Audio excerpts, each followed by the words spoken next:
नमस्कार दोस्तों, यीशु मसीह के नाम में आप सभी को जय यीशु एवं जय मसीह की। प्यारे दोस्तों, आप सभी का मैं वेलकम करता हूं अपने YouTube चैनल में। और दोस्तों, हर बार की तरह इस बार भी मैं आप लोगों के लिए सवालों का पिटारा लेकर आ चुका हूं, सवालों का खजाना लेकर आ गया हूं और आप लोगों को परेशान करने वाला हूं सवाल पूछकर और उसका उत्तर ना देकर आप लोगों को परेशान करता हूं, ताकि आप लोग पवित्र बाइबल पढ़ो और इन सवालों का उत्तर ढूंढो और मुझे कमेंट करके उत्तर भी बताया करो। तो दोस्तों, आइए बिना देरी किए हम लोग शुरू करते हैं आज का पहला सवाल। और आज का पहला सवाल है, रानी एस्तेर और यहूदियों के विनाश का षड्यंत्र किसने रची थी? पहला सवाल, रानी एस्तेर और यहूदियों के विनाश का षड्यंत्र किसने रची थी? और इसके संभावित उत्तरों में से पहला है मोर्देकाई, दूसरा हामान, तीसरा नामान और चौथा है योनातान। आपको क्या लगता है दोस्तों, कौन है? किस व्यक्ति ने एस्तेर और यहूदियों का संपूर्ण विनाश का योजना बनाया था या षड्यंत्र रचा था? आप लोग जरूर उत्तर दीजिए। अब आते हैं दूसरे सवाल की ओर। दूसरा सवाल है, मृतकों के लिए प्रार्थना करने के विषय में किस ग्रंथ में लिखा है? दूसरा सवाल है, मृतकों के लिए प्रार्थना करने के विषय में किस ग्रंथ में लिखा है? और इसके संभावित उत्तर हैं, पहला राजाओं का पहला ग्रंथ, दूसरा मक्काबियों का पहला ग्रंथ, तीसरा मक्काबियों का दूसरा ग्रंथ और चौथा है राजाओं का दूसरा ग्रंथ। अब आते हैं तीसरे सवाल की ओर। तीसरा सवाल है, अब आते हैं तीसरे सवाल की ओर। तीसरा सवाल यह है, प्रभु यदि आप यहाँ होते तो मेरा भाई नहीं मरता, यह किसने किससे कहा? तीसरा सवाल, प्रभु यदि आप यहाँ होते तो मेरा भाई नहीं मरता, यह किसने किससे कहा? और इसके संभावित उत्तर हैं, पहला मरियम ने यीशु से कहा, दूसरा मार्था ने यीशु से कहा, तीसरा जोसेफ ने यीशु से कहा और चौथा है किसी ने नहीं कहा। अब है आप लोगों के सम्मुख चौथा सवाल। और चौथा सवाल है, यूदस ने किसका चुंबन किया? चौथा सवाल, यूदस ने किसका चुंबन किया?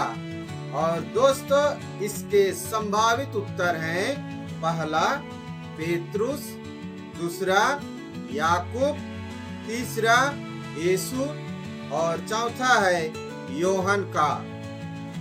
अब है आप लोगों के सम्मुख पांचवा सवाल।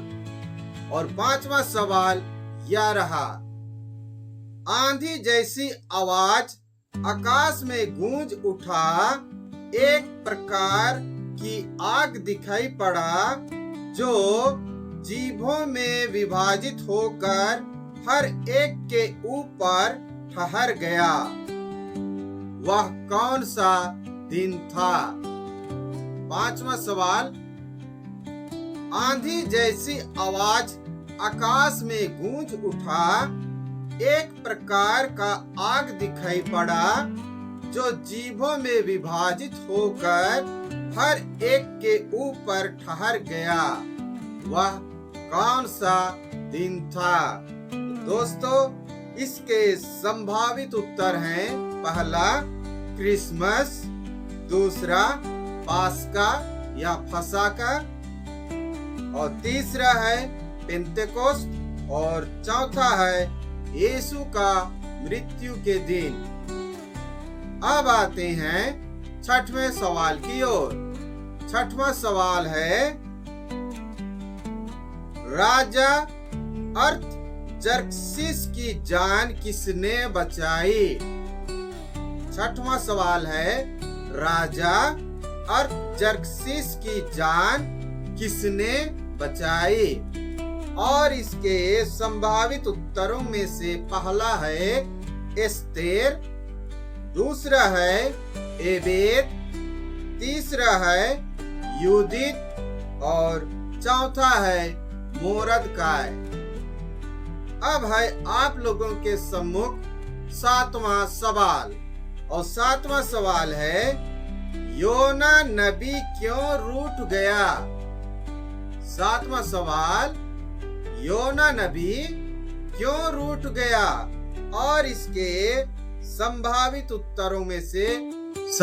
उत्तरों में से पहला है नीनवे का विनाश और कुंदरू की लता उग आई, दूसरा है नीनवे बच गया और कुंदरू लता सूख गया, तीसरा है नीनवे शहर जल गया, कुंदरू लता भी बच गया, और चौथा है इनमें से सभी।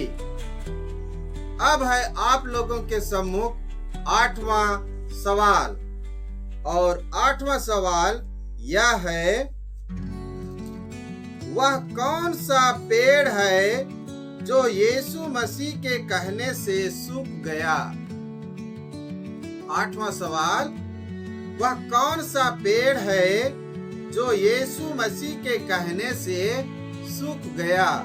और इसके संभावित उत्तरों में से पहला है पीपल का पेड़, दूसरा है बरगद का पेड़, तीसरा है अंजीर का पेड़, और चौथा है अमरूद का पेड़।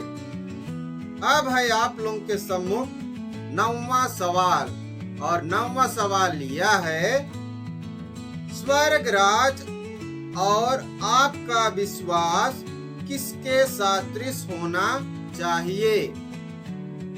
स्वर्ग राज और आपका विश्वास किसके सदृश होना चाहिए?